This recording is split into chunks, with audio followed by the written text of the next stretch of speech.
Have you ever thought that Earth floats in the vast expanse of space, held aloft by some mysterious force? That is not the case. In boundless space, there is no clear distinction between up, down, left, and right. Your idea of falling down is nothing more than a decades-long lie woven by Earth itself. In the universe, there is neither a floor nor a ceiling. Travel 100 million light-years in any direction, and you will encounter no barrier. This raises a new question. Since there is no downward direction, why does Earth not simply drift away, but instead orbit the Sun in perfect order? The answer may be more astonishing than you imagine. The Sun has carved an enormous invisible pit beneath Earth. Our planet is not floating. It is spinning wildly inside this pit, and has done so for 4.6 billion years without ever escaping. This pit is the curvature of spacetime discovered by Albert Einstein, and its depth is directly linked to the survival of Earth. You may wonder, how can spacetime be dug into a pit? Isn't space supposed to be empty? This is precisely where Einstein surpassed Newton. More than 300 years ago, Newton discovered gravity after an apple fell on his head. Why did the apple fall straight down instead of rising upward? Newton's answer was that Earth exerts a gravitational pull that draws the apple downward. However, Newton never explained what gravity actually is, or how it can act across air, vacuum, and hundreds of millions of kilometers. This puzzle baffled scientists for more than 200 years. It was not until 1915 that Einstein proposed the general theory of relativity, declaring that gravity does not truly exist. Indeed, the force that makes apples fall and Earth orbit the Sun is not a real force at all. It is an illusion caused by the warping of spacetime. How can we understand this concept? Imagine placing a metal ball on a stretched bedsheet. What happens? The sheet naturally dents, and the depth of the dent depends on the ball's mass. If you then place a glass marble on the sheet, the marble will not stay still. It will roll toward the metal ball along the curve. If the marble has enough sideways speed, it will not crash directly into the ball, but circle around it instead. This mirrors the relationship between Earth and the Sun.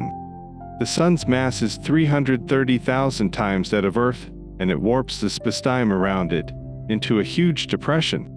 Earth acts like the marble, gliding along this curvature, a motion we call revolution. Therefore, Earth is not pulled around the Sun, it is moving along what it perceives as a straight line through curved spacetime. Yet in warped space, that straight line becomes a circle.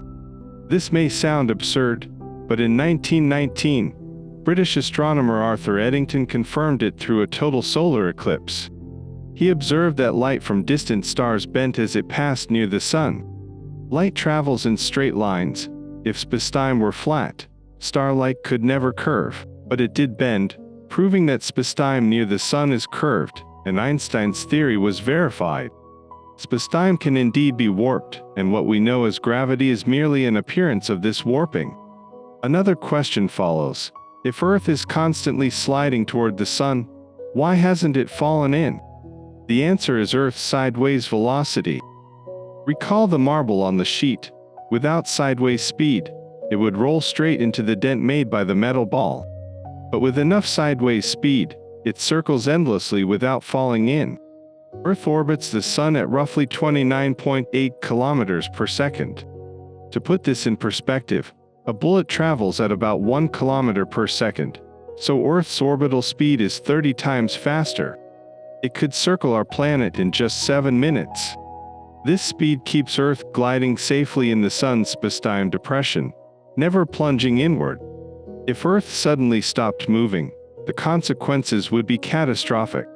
In roughly 65 days, it would crash directly into the Sun.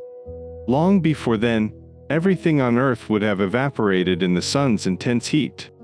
Fortunately, we have no reason to worry. Such a scenario is nearly impossible.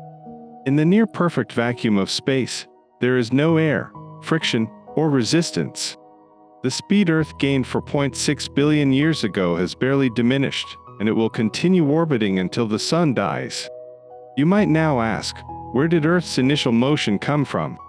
We must go back 4.6 billion years, to the birth of the solar system. At that time, in a corner of the Milky Way, there existed a vast cloud of gas and dust, the solar nebula. Under its own gravity, the cloud began to contract and to rotate. Why did it rotate?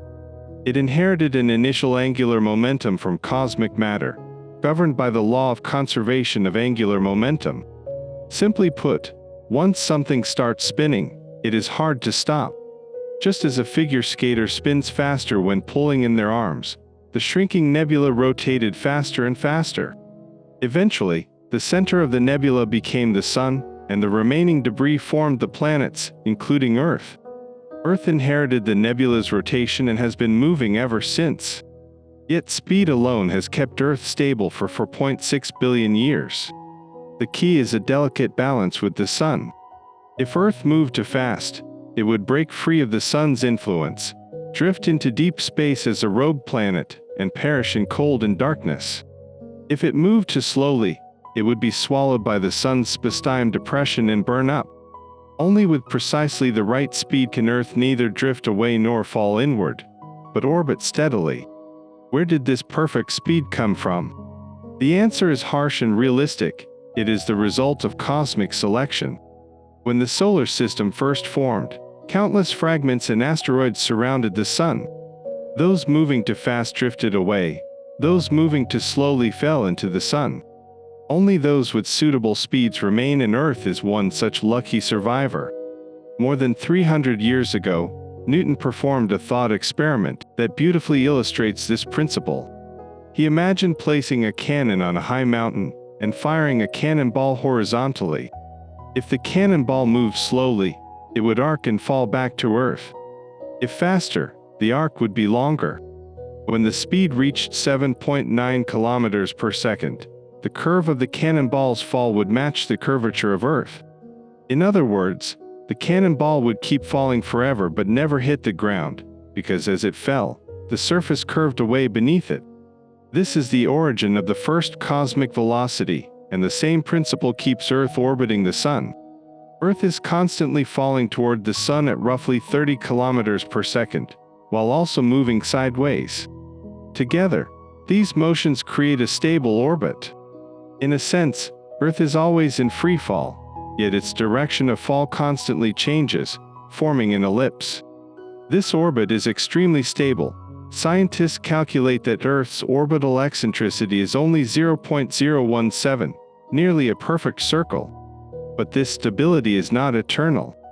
In fact, Earth is slowly drifting away from the Sun at a rate of 1.5 centimeters per year, due to complex causes including the Sun's mass loss and tidal effects. Again, there is little cause for concern. At this rate, in 100 million years, Earth will have moved only 1,500 kilometers farther away, hardly affecting our planet's temperature. What truly matters is the Sun's lifespan. In about 5 billion years, the Sun will enter its red giant phase, expanding to more than 200 times its current size. Mercury and Venus will be engulfed. Earth may not be swallowed directly, but it will be baked to a cinder. Even if it still orbits the Sun, life will no longer be possible. Of course, that is 5 billion years in the future. Today, we are more curious about another question. Why do we feel no motion at all while standing on Earth? Earth flies through space at 30 kilometers per second and rotates once per day. At the equator, its rotational speed reaches 465 meters per second. The reason is simple. We move with Earth, and this motion is nearly uniform. Think about riding a train or airplane. When traveling at constant speed, you barely feel movement while walking inside. You only sense acceleration or deceleration when pushed back or thrown forward. The same applies to Earth. Its rotation and revolution are nearly constant, with almost no acceleration, so we perceive no motion. Furthermore, everything on Earth, the air, water, mountains, and ourselves moves together, with no stationary reference point to reveal our speed. In summary, Earth does not float in space due to some mysterious support. It stays in orbit for three key reasons. First, the universe has no up or down, so the very idea of falling is meaningless. Second, the Sun's mass warps surrounding spacetime, and Earth's motion within this warped spacetime naturally forms a circular path. Third, Earth has enough sideways velocity. While being drawn toward the Sun, it moves sideways continuously, forming a stable orbit. This system has operated for 4.6 billion years and will continue until the Sun exhausts its fuel. We humans live on this high-speed planet, racing through space at 30 kilometers every second, returning to the same point in the cosmos each year. This is no miracle. It is the result of physical laws. These seemingly cold laws have built a warm home for us, allowing us to gaze at the stars and explore the universe's mysteries. Perhaps that is the most amazing thing of all.